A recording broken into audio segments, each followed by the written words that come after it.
It is Severe Weather Awareness Week here across the state of Michigan, and we continue to talk about some of the natural disasters across the area associated with the weather.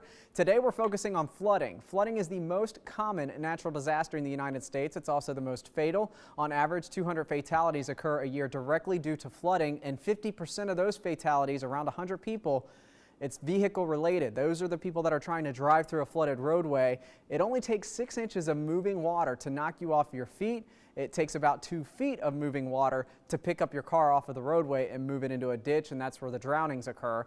By the way, nearly $3 billion in annual losses are directly related to flooding. So what can you do to make sure that you're not going to be one of those statistics? Know your risks. That's the biggest thing with any severe weather, whether you're in Tornado Alley, you're in the hurricane zones along the Gulf or the East Coast. Here in Michigan, we know we get severe weather and we know we get flooding. It happens every year. So know your risk. Are you in a flood zone? Are you in a low-lying area that is prone to flooding? Are you near a river or creek that could flood? Also, some of the ponds and lakes, they could flood if we get too much water like we're seeing out there today. So never attempt to cross a flooded roadway. If you are in one of these zones, you absolutely want to make sure you have flood insurance. A lot of homeowners insurance, in fact 90% of them, do not cover flooding. You have to have separate flood insurance, and it averages about $600 per year.